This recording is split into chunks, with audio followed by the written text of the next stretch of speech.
오늘 함께 나눈 말씀을 가지고 우리가 예수님의 마음, 예수님처럼, 예수님이라면 이런 주제를 가지고 말씀을 시리즈로 같이 나누고 있는데, 오늘 함께 읽은 말씀을 가지고 목표를 향하여 함께, 누구와 함께? 주님과 함께 달려가는 우리의 삶이 될 수 있기를 축복합니다.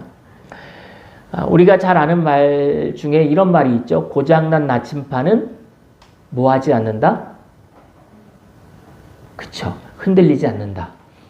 사실 살아있는 모든 것들은 흔들리기 마련입니다. 꽃도 바람에 흔들리고, 나무도, 동물도, 살아있는 모든 것들은 흔들리기 나름입니다. 흔들림, 인생도 역시 마찬가지죠. 사람도 흔들리기 마련입니다. 살아있기 때문에 그런 거죠. 하지만 중요한 건 뭐죠? 흔들리면서도 방향성을 잃지 않는다는 거죠. 고장 났을 경우에는 두 가지가 있겠죠. 움직이지 않는 것. 고정되어져 있으면, 흔들리지 않으면 고장 난 거죠. 그리고 흔들려도 계속 뺑뺑 돌면 고장 난 거겠죠. 한 곳을 향해서, 정북을 향해서, 정남을 향해서 방향성은 잃지 않아야 고장나지 않은 거죠. 인생도 역시 마찬가지입니다.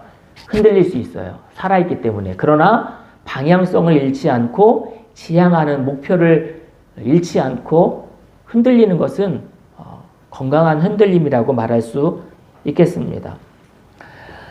우리가 예수님처럼, 예수님의 마음으로를 같이 주제로 가지고 함께 말씀을 나누고 있는데, 우리가 예수님처럼 살고 예수님을 닮아가면 좋겠지만, 사실 우리는 예수님이 아니기에 절대 흔들리지 않을 수는 없을 겁니다. 예수님은 목표한 바를 이루기 위하여 한치의 오차 없이, 흔들림 없이 목표를 향하여 달려가셨죠. 그러나 우리는 예수님이 아니기에 흔들리지 않을 수는 없는 겁니다. 그러나 그 흔들림 속에서도 여전히 목표하는 바, 지향하는 바, 그 달려가는 방향을 잃지는 않아야 한다라고 하는 거죠. 마치 합창가 같아요. 노래를 좀 어려워하는 사람들의 공통적인 특징이 뭘까요? 뭐 여러 가지가 있겠지만, 내가 내야 할 음을 잃어버리고 옆에서 내는 사람의 목소리를, 음을 따라간다라고 하는 거죠. 내가 예를 들어서 소프라노인데 내가 노래 잘 부르다가 누구 음을 따라가요? 알토 음을 따라가요. 내가 베이스인데 테너 음을 따라가요. 그쵸? 혼자는 노래 잘 부르는데 옆에서 누가 같이 듀엣으로 하면, 화음을 넣으면 그 음을 따라가요. 노래 잘 어려워하는 사람들의 공통적인 특징이죠. 내가 가야 할 길, 우리가 달려가야 할 목표를 잃어버리고 상실하고 곁길로 가는 게 문제입니다. 그래서 합주를 하다 보면 지휘자가 지휘하는 그 박자에 맞춰서, 그 속도에 맞춰서, 그 강약에 맞추어서 노래를 잘 부르고 악기를 연주해야 할 터인데, 우리 인생의 지휘자는 누구겠습니까? 하나님이시죠. 하나님이 우리의 인생을 지휘하고 계세요.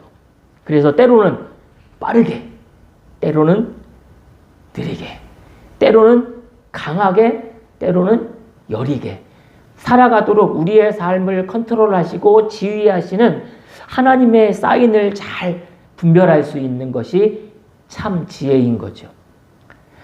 그렇게 우리의 삶을 지도하시고 인도하시는 하나님의 그 지휘자 되시는 그 손길에 따라 우리의 삶이 인도받는다면 우리의 삶은 이탈하지 않고 최종 목적지에 다다르게 될 줄로 믿습니다. 그래서 앞서 언급한 흔들리는 나침판이 흔들리지 않으면 고장난 것이라는 말처럼, 말은 마치 이런 거겠죠. 인생이 정해진 노선에서 정해진 속도로 가면 좋겠지만 사실 그렇지 않거든요. 하나님도 그걸 우리가 그대로 살아가길 원하지 않으시거든요. 때로는 빠르게, 때로는 느리게, 때로는 강하게, 때로는 여리게, 때로는 멈춰 있기를 원할 때도 있다는 거예요. 그렇게 살아가기를 원하시는 거죠. 그래서 우리의 삶이 어떤 생명력 있는 흔들림, 갈팡질팡 어디로 가야 할지 길을 잃어버리고 방향성을 잃어버리고 목표를 상실한 난파한 배처럼 살아가는 삶이 아니라 하나님의 사인에 맞춰 살아가는 우리 모두가 될 수 있기를 주님의 이름으로 축복을 드립니다. 사도 바울은 성경에서 이렇게 우리에게 말해주고 있습니다. 나는 표대를 향하여. 표대가 뭘까요? 하나님이 우리에게 보여주신 목표겠죠. 설정해 두신 그 지향점을 말하겠죠. 그리스도 안에서 하나님이 위에서 부르신 부름의 상을 위하여 달려가노라. 사도 바울은 목표를 향하여 하나님이 설정하신 그 최종 목적지를 향하여 달려간다라고 말하고 있습니다. 목표를 설정한 사람, 그리고 그 목표를 향하여 달려가는 사람은 좌우 뒤를 돌아볼 여유가 없죠. 우리 신앙의 목표, 우리가 붙잡아야 할, 우리가 달성해야 할 그 거룩한 목표를 향하여 다름질할 수 있는 우리 모두가 되시기를 주님의 이름으로 축복을 드립니다. 그리고 사도 바울이 고린도에서는 이렇게 얘기하고 있습니다. 그러므로 내 사랑하는 형제들아 견고하며 흔들리지 말며 항상 주의 일에 더욱 힘쓰는 자들이 되라. 이는 너희 수고가 주 안에서 헛되지 않은 줄을 알미니라. 이 말을 왜 했을까 배경을 살펴보면 주님의 일을, 즉 주를 위하여 섬기고 봉사하고 활동하는 모든 일들이 때로는 어떻게 느껴져요? 헛수고처럼 느껴질 때가 있다는 거예요. 그쵸? 주를 위해 땀 흘리고 헌신했는데 열매는 없고 눈에 보여지는 어떤 손에 쥐는 것들은 없어요. 헛수고처럼 보여져요. 그때 어떤 마음이 들어요? 상실감이 들고 허망한 마음이 들죠. 공허한 마음이 찾아올 수 있어요. 내가 믿음으로 산다고 했는데, 내가 주를 위하여 내 시간과 열정과 물질을 투자한다고 했는데 사실은 남는 건 아무것도 없는 것처럼 느껴질 때가 있는 거죠. 그럴 때 흔들릴 수 있어요. 사도 바울이 우리에게 뭐라고 권면합니까? 견고하여. 견고하여. 흔들리지 말라. 사도 바울이 우리에게 말한 것처럼, 그리고 자신이 고백하고 있는 자신의 신앙 고백처럼 견고하여 흔들리지 말고 표대를 향하여 다름질할 수 있는 우리 모두가 되시기를 주님의 이름으로 축복을 드립니다. 그러나 주의할 점은 뭐죠? 인생이기에, 살아있기에, 예수님이 아니기에 충분히 흔들릴 수는 있어요. 그러나 목표하는 지향성, 바라보는 그 목표점은 분명해야 한다라고 하는 거죠. 내가 왜 믿음을 가지고 살아가며 내가 왜 예수 그리스도를 신앙하는 이 믿음을 소유하고 있는지는 분명해야 한다라고 하는 거죠. 가끔 이게 뭐 교회 앞이나 아니면 이렇게 우편함에 보면 전단지들이 꼽혀져 있어요. 그렇죠? 전단지들은 상품을 홍보하고 우리 마트에, 우리 상점에 와 보도록 하는 상품들을 할인한다, 이렇게 싸게 판다라고 광고, 홍보하고 있죠. 저거 보면 어떤 마음이 들어요? 야, 정말 싸네. 야, 이 가격이 이거밖에 안 해? 사고 싶다라는 마음이 들겠죠. 뭐 전단지뿐만 아니라 인터넷을 검색하다 보면 뭔가 알고리즘에 의해서 내가 관심 있는 분야, 내가 한 번이라도 검색했던 상품들이 쉴 새 없이 팍팍 튀어나오게 됩니다. 그걸 검색하다 보면 한 번 더 사고 싶고 한 번 더 터치하고 싶어서 들어가다 보면 결국 구매 버튼을 누르게 되는 거죠. 뭐죠? 우리를 마음을 빼앗는 미끼 상품인 거죠. 이런 마케팅 전략이 통하니까 하는 거잖아요. 그렇죠? 가끔 이게 뭐 텔레비전을 보지는 않지만 홍보하잖아요. 그죠? 광고하잖아요. 모델들을 동원해서, 연예인들을 동원해서 불과 몇십 초도 되지 않는, 몇 초 되는 그 광고를 찍어서 내보냅니다. 그 광고 하나 찍는데 적지 않은 비용이 들 거예요. 그쵸? 야, 저거 하나 팔려고 저 비용을 들여서 저런 연예인들을 동원해서 광고할까 싶은데 그렇게 한번 광고하고 나면 그의 몇 배의 어떤 해당하는 수익을 창출하고 매출을 올리게 되니까 하는 거잖아요. 우리가 믿음의 노선을 걸어가며 신앙의 길을 걸어갈 때 곁길로 빠지도록 그 길에서 이탈하도록 궤도를 벗어나도록 하는 이런 미끼들이 얼마나 많아요. 우리를 미혹하는 유혹들을 하는 것들은 정말 많이 있습니다. 완전히 벗어나지 않더라도 조금 게을러지게 만들고 우리가 더 하나님에게 가까이 나아가지 못하도록 우리의 발목을 잡는 유혹거리들은 정말 많아요. 그 깊은 수렁에 빠지지 않고 신앙의 노선에서 이탈하지 않는 믿음의 정도를 걷는 우리의 삶이 되어야 하겠습니다. 예수님은 어쩌셨죠? 이 땅에 오셔서 수없이 많은 유혹과 미혹을 받으셨어요. 그럼에도 불구하고 예수님 당신이 이 땅에 오신 이유와 목적을 분명히 하셨어요. 잃어버린 적이 한 번도 없으셨어요. 예수님은 제자들에게 여러 번에 걸쳐서 이런 말씀을 하셨죠. 같이 한번 읽어봅니다. 시작. 인자가 온 것은 잃어버린 자를 찾아 구원하려 하심이니라. 또 보세요. 인자가 온 것은 섬김을 받으려 함이 아니라 도리어 섬기려 하고 자기 목숨을 많은 사람의 대속물로 주려 함이니라. 인자가 온 것은, 즉 내가 온 것은 내가 하나님의 나라에서 너희들 가운데, 이 땅 가운데, 세상 가운데 온 이유는 이거다. 이렇게 말씀하신 이유가 뭘까요? 자꾸 주변에 있는 사람들이 예수님을 그 길을 가지 못하도록. 그 길이 뭐죠? 십자가예요.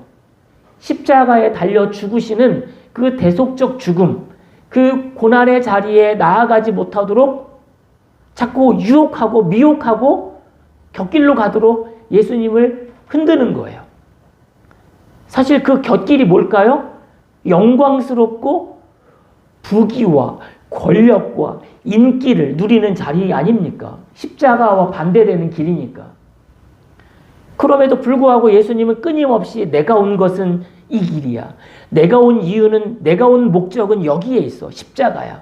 그러면서 뚜벅뚜벅 십자가를 향하여, 고난의 자리를 향하여 나아가셨던 거죠. 예수님이니까 그럴 수 있다고? 예수님이니까 그럴 수 있지라고 생각하는 경우들이 있죠.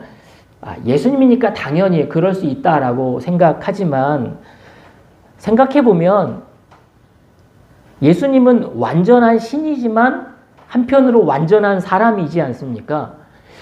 예수님은 인간이라고 하시지만 인간의 몸을 이 땅에 입고 이 땅에 오셨다라고 말하지만 우리랑은 좀 차원이 다른 인간이라고 생각을 하잖아요.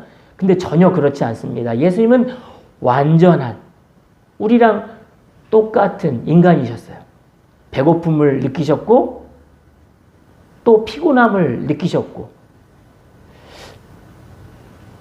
분노를 느끼셨고 슬픔을 느끼셨고 우리랑 똑같은 인간이셨어요. 그렇다면 우리랑 똑같이 유혹과 미혹 받으실 수 있는 분이셨다는 거죠. 그래서 예수님이 공생애를 처음 시작하면서 뭐 받으셨어요? 시험 받으셨잖아요. 사탄에 의해서 40일 금식 후에 이 돌들이 떡이 되게 해봐라. 3번에 걸쳐서 사탄에게 시험을 받았어요. 자, 사탄이 그 악한 사탄이 예수님을 아무리 시험해봤자 예수님은 넘어지지 않아 라고 생각했다면 시험했겠습니까? 적어도 예수님이 완전한 인간이라는 것을 알고 있던 사탄은 예수님에게 있는 조금이라도의 가능성, 그쵸? 그러니까 그리고 그냥 아무거나 시험하지 않았잖아요. 예수님에게 가장 취약할 수 있는, 아무리 예수님이지만 예수님도 넘어갈 수 있는 시험거리를 주잖아요. 첫 번째 뭐예요? 40일 동안 금식했어요. 가장 다급한 게, 가장 시급한 게 뭐겠습니까? 그 허기짐에서 빨리 벗어나는 거잖아요. 그래서 내가 만약 하나님의 아들이라면 이 돌들이 떡이 되게 해봐라. 너에게 가장 급한 문제를 해결하도록 해라. 이렇게 시험하잖아요. 그리고 나에게 한번 절해봐라. 그러면 이 모든 영광을 다 너에게 주겠다. 예수님은 이 땅에 오신 이유와 목적이 뭐라고요? 십자가에서 죽으시기 위해서 오셨어요. 예수님도 그게 마음이 편하셨을까요? 그랬다면 겟세마네 동산에서 그렇게 기도하지 않으셨겠죠. 근데 사탄이 시험한 내용이 뭐예요? 그 십자가를 마다하면, 거절하면 내가 세상에서 누릴 수 있는 모든 영광을 다 너에게 주겠다. 줄 수도 없지만. 이렇게 미혹하잖아요. 사탄은 아주 교묘하게 예수님에게 가장, 예수님이라도 예수님이지만 취약할 수 있는 부분을 건드리고 있어요. 아주 교묘하고 교활한 놈이죠. 그런 사탄이 우리를 가만히 내버려 두겠습니까? 이 사람에게는 이게 가장 취약하고 이 사람에게는 이게 가장 약한 부분이라는 것을 알고 있죠. 고기만 치는 거야. 고기만 건드리는 거야. 그래서 곁길로 이탈하게 만들고 넘어지게 만들고 쓰러지게 만드는 거죠. 예수님은 공생애를 살면서 사람들에게 마치 의도적으로 선동하려고 한 적이 없으셨어요. 그럼에도 불구하고 예수님을 따르는 수많은 사람들이 있었죠. 예수님이 십자가를 한번 눈 딱 감고 그래 이게 아니야. 이 많은 사람들을 데리고 뭔가 나라를 뒤엎어봐야지. 새로운 나라를 세워봐야지. 혁명가가 됐다면 성공했을 수도 있겠죠. 근데 예수님은 이 땅에 오신 이유와 목적을 분명히 기억하시고 흔들림이 없으셨어요. 예수님은 사람들에게 병자를 고칠 수 있는 능력이 있었어요. 그 병을 고침받은 사람들이 자신의 삶을 다 포기하고 예수님을 따르는 제자가 되겠다고 헌신했어요. 그렇게 말하는 사람들에게 예수님이 내가 너 병 고쳐줬으니까 뭐 가지고 와 라고 말한다면 그 사람들이 거절하겠습니까? 아니겠죠. 그렇다면 예수님은 한순간에 많은 사람들의 병자를 고치고 벼락부자가 될 수도 있는 길이 있었어요. 그럼에도 불구하고 그 길을 마다하시고 거절하시고 십자가의 길을 가셨어요. 왜? 이 땅에 오신 이유와 목적이 그거였기 때문에. 그러면서 끊임없이 예수님은 그 말을 내뱉으시면서 사람들에게 곁길로 가도록 유혹하는 사람들에게, 미혹하는 사람들에게 내가 온 이유는 십자가다. 내가 온 이유는 대속적 죽음이다. 를 말씀하셨던 거죠.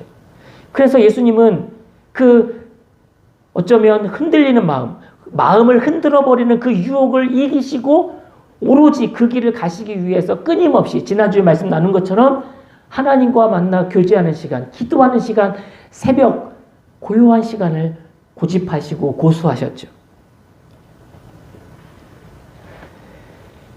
결국 예수님은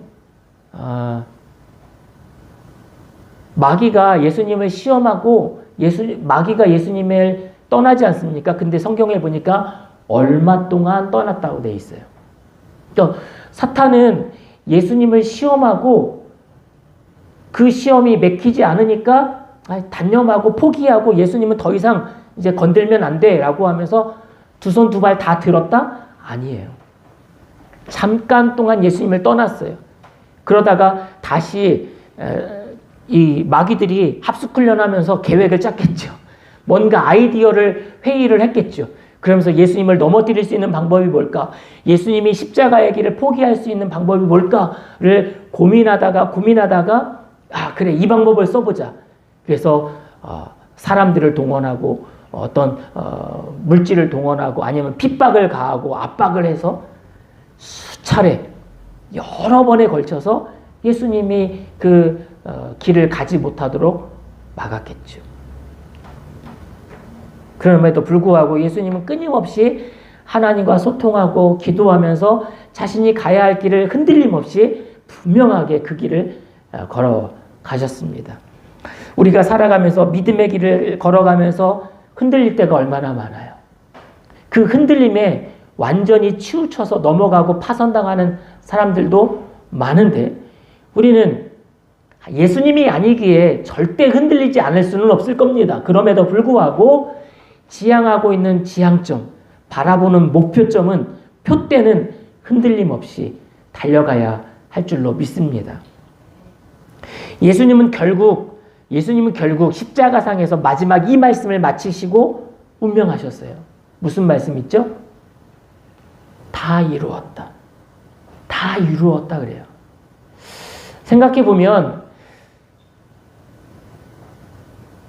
다 이루었다라고 말할 수 있을까? 생각해봤어요. 예수님이 이 땅에 오셔서 병자들을 고치셨는데 아직도 예수님 곁에는 여전히 병자들이 남아있어요. 그쵸?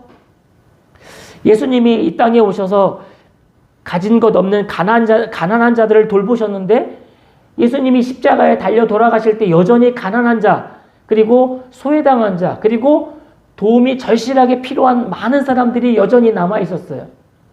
그런데 예수님은 그들을 보살피지 않으시고 그들을 케어하지 않으시고 그들의 문제를 해결하지 않으신 채 십자가에 달려 죽으시면서 다 이루었다라고 말씀하셨어요. 뭘 다 이루었다는 거죠? 여전히 할 일이 남아있음에도 불구하고 예수님은 사실 그들의 병을 고쳐주기 위해 이 땅에 오신 게 아니거든요. 예수님은 그들의 문제를 풀어주기, 일일이 개인적인 문제를 해결하시기 위하여 이 땅에 오신 게 아니라 전 인류를 구원하시기 위한 대속적 죽음, 십자가의 죽음을 지시기 위하여 이 땅에 오신 거거든요. 그 일을 다 이루었다라고 말씀하신 거죠. 그런 의미에서 여전히 만나야 될 사람, 여전히 해결되어야 하고 여전히 예수님의 도움이 필요한 사람들이 있지만 큰 의미에서 십자가를 이루어가는 그 일은 다 이루셨다라고 마침표를 찍는 거죠.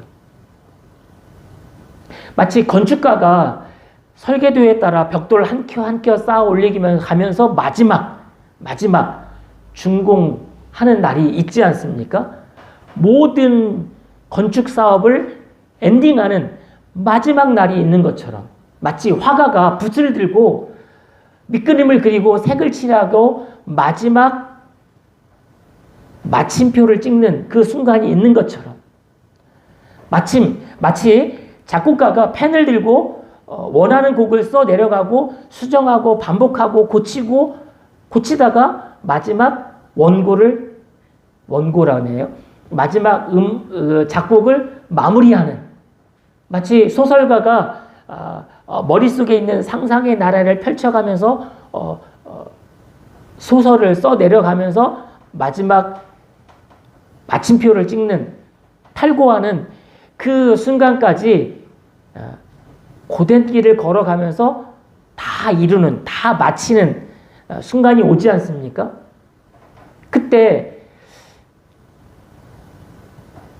그때처럼 예수님은 다 이루었다라고 말씀하고 계시는 거죠. 인생을 살아가면서 저렇게 예수님처럼 고백할 수 있으면 얼마나 행복할까, 얼마나 기쁠까라는 생각을 해봅니다. 우리는 한 달을 마무리하면서 적어도 반년, 1년을 마무리하면서 뒤를 돌아보면 항상 뭔가 아쉽고 뭔가 부족하고 뭔가 다 이루지 못한 것 같은 그런 아쉬움이 남지 않습니까? 그러나 신앙의 최종 종착지에 도착했을 때, 하나님의 앞에 섰을 때 하나님이 내게 맡겨주신 그 사명과 우리가 이루어야 할 그 일들을 다 이루었다 라고 말할 수 있는 행복한 인생 될 수 있기를 주님의 이름으로 축복을 드립니다.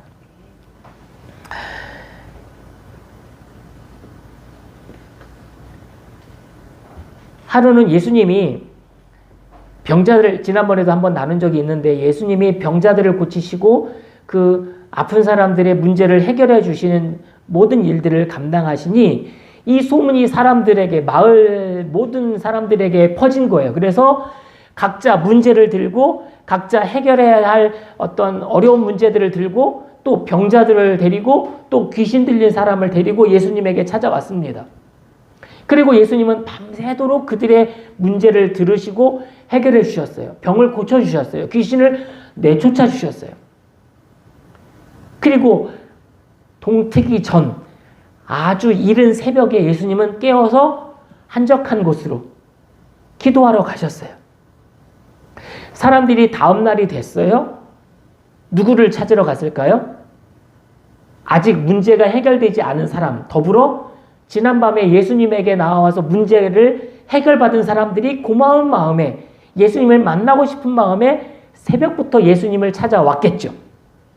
그렇지 않겠습니까? 근데 예수님이 집 안에 안 계시는 거야. 제자들이 난리가 났죠. 깨보니까 집 앞에 벌써 사람들이 새벽부터 장사진을 이루고 있는 거예요. 누구를 찾으러? 예수님을 만나러 온 거예요. 제자들이 눈을 비비고 예수님을 찾아보니 예수님이 잠자리에서 벌써 안 계시는 거예요. 지금 같으면 전화해가지고 예수님 어디 계십니까? 지금 사람들이 막 물밀듯이 밀려옵니다. 빨리 오시지요. 할 수 있겠지만 지금 같은 경우에 위치 추적해가지고 예수님이 어디 있는지 찾아가서 빨리 오시라고 할 수 있겠지만 예수님이 그 당시 어디 가셨는지 편지를 남겨놓고 가신 것도 아닌데 지난밤에 내가 새벽에 어디 갈 테니까 혹시 무슨 일 있으면 거기로 와라라고 말씀하고 가신 것도 아닌데 성경에 보니까 제자들이 예수님을 찾아갔어요. 어디로? 예수님이 기도하는 장소로. 그거 보면 제자들은 경험이 있었던 거죠. 새벽에 예수님이 안 보이면 또 거기 가셨겠군.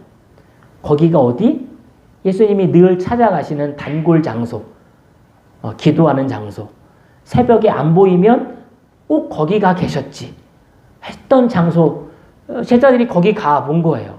갔더니 예상 적중했죠. 거기 예수님이 계셨던 거예요. 난리 났죠. 예수님 사람들이 새벽부터 난리 났습니다. 예수님을 만나려고. 그때 예수님이 뭐라고 말씀하세요? 이렇게 말씀하시죠. 같이 한번 읽어봅니다. 시작. 우리가 다른 가까운 마을들로 가자. 거기서도 전도하리니 내가 이를 위하여 왔노라.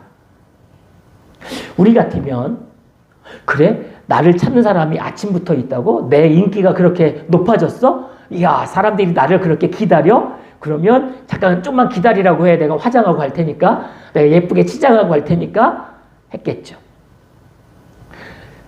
여러분, 나를 반기는 사람, 나를 기다리는 사람, 나를 환영하는 사람을 만난다는 건 적지 않은 기분 좋음이 있습니다. 그쵸? 행복감이 있어요.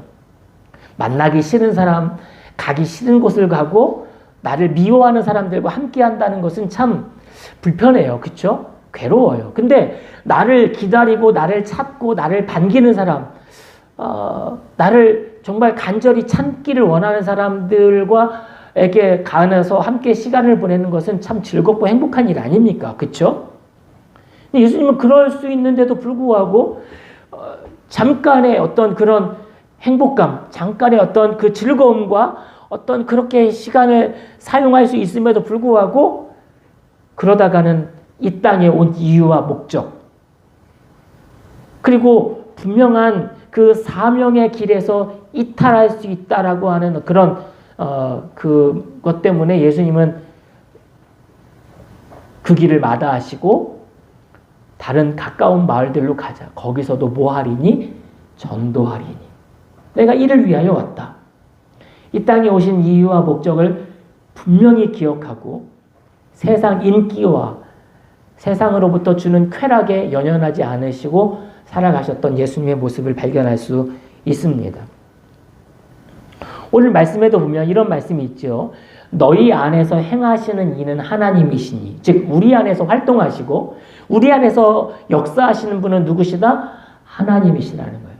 그 하나님이 자기의 기쁘신 뜻을 위하여 너희에게 소원을 두고 행하시나니. 이제 이게 개역 개정 성경인데 이게 무슨 얘기냐면 우리 안에서 우리 안에서 역사하시고 우리 안에서 활동하시는 분은 하나님이신데 그 하나님이 우리 안에 어떤 소원을 품게 하시고 그것을 이루어 가신다는 거예요. 이 말을 공동 번역에서는 이렇게 번역하고 있습니다. 여러분 안에 계셔서 여러분에게 당신의 뜻에 맞는 일을 하고자 하는 마음을 일으켜 주시고 그 일을 할 힘을 주시는 분은 하나님이십니다. 즉, 이 말은 우리 안에 계셔서 우리가 뭘 하면 하나님이 기쁘실까? 우리가 무엇을 하는 게 하나님께 영광이 될까를 고민하게 하시고 그리고 그것을 생각나게 하시고 그것을 이루어 가시고 성취하신 분은 하나님이 우리 안에 계시는 하나님이시라는 거예요. 이 말을 오늘 성경에서는 우리가 읽은 성경에서는 그렇게 고백하고 있는 거죠. 우리 안에서 역사하시는 하나님, 우리 안에서 소원을 두고 행하게 하시는 하나님. 우리가 품고 있는 소원이 뭔가요? 여러분 안에 품고 있는 열정과 소망은 뭔가요? 그것이 개인적인 성공과 개인적인 행복과 만족감인가요? 아니면 하나님을 기쁘시게 할 일이 무엇인가라고 하는 어떤 주제, 어떤 마음인가요? 하나님은 우리 안에 내가 무엇을 해야 하나님께 영광이 되고 내가 무엇을 해야 하나님께 기쁨이 될까라고 하는 소원을 품게 하신다는 거예요. 여러분, 그런 소원을 마음에 담으실 수 있기를 주님의 이름으로 축복을 드립니다. 그리고 그 소원을 이루어 가시는 분이 도차 누굴까요? 하나님이시라는 거예요. 내가 그 소원을 품고 내가 그 일을 아등바등 이루어가는 게 아니라 우리 안에 소원을 주시는 분도 하나님이시고 그 소원을 이루어 가시는 분도 하나님이시라는 거예요. 인생은요, 마치 퍼즐과 같습니다. 퍼즐 맞춰보신 적 있으시죠? 그 퍼즐 피스를 맞추다 보면 하나 맞추면 이 많은 퍼즐 가운데 한 조각, 정말 아무것도 아닌 것 같고 정말 작은 것 같아요. 그렇죠? 근데 그 큰 그림을 퍼즐을 맞추기 위해서 그 한 조각이 얼마나 소중합니까? 그 한 조각을 잃어버리면 그 그림은 완성되지 않아요. 그 퍼즐은 완성할 수 없는 거죠. 그 퍼즐 하나를 잃어버리거나 잘못 맞추면 그 그림은 완성될 수 없는 거죠. 인생도 똑같습니다. 하나님이 주신 마음을 실천하고 깨달은 말씀을 순종하며 살아가는 것, 그것은 마치 퍼즐 조각을 맞추는 것처럼 작은 일, 사소한 일처럼 느껴질 때가 있어요. 우리가 예배 한번 드리는 게 뭐 그렇게 중요하고 대단하다고? 하느님, 기도하다가 하나님이 주신 마음을 실천하는 게 뭐 그렇게 중요한 것처럼 엄청난 일처럼 느껴지지 않을 때가 분명 있어요. 그렇죠? 믿음으로 뚜벅뚜벅 한 걸음 한 걸음 내딛으며 살아가는 게 막 정말 큰 기계에 붙어있는 달려있는 작은 부속품 나사 하나처럼 작게 여겨질 때가 있어요. 그러나 그 작은 부속품 하나 때문에 기계가 망가지거나 제 기능을 작동하지 못하는 경우들이 있는 것처럼 퍼즐, 그 많은 수많은 퍼즐 조각 중에 하나를 잃어버리는 것처럼 그 작은 발걸음이 얼마나 중요하고 얼마나 귀한지 모르다는 거죠. 우리의 신앙으로 살아가는 삶의 모든 순간들이 그렇다는 거예요. 결국 목표를 향하여 하나님과 함께 살아가는 삶의 끝은 예수님처럼 다 이루었다가 될 수 있기를 바랍니다. 퍼즐을 다 맞추고 다 이루었다, 다 완성했다라고 말할 수 있는 그 행복한 순간이 주님 앞에 서는 날이 될 수 있기를 주님의 이름으로 축복을 드립니다. 말씀을 정리하고 마무리하겠습니다. 우리는 예수님이 아니기에 흔들릴 수 있어요. 그러나 그 흔들리는 중에도 중심을 잡고 바라보는 목표는 분명해야 하고 달려가는 방향성은 흔들리지 말아야 한다는 거죠. 그래서 오늘 하나님이 주신 말씀 다시 한번 읽어볼게요. 시작.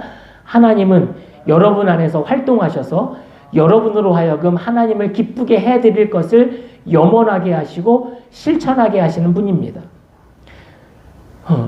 우리 안에 소원을 두고 행하게 하시는 분은 하나님이시라는 거예요. 요거를 넘어갔네요. 목표를 향하여 함께.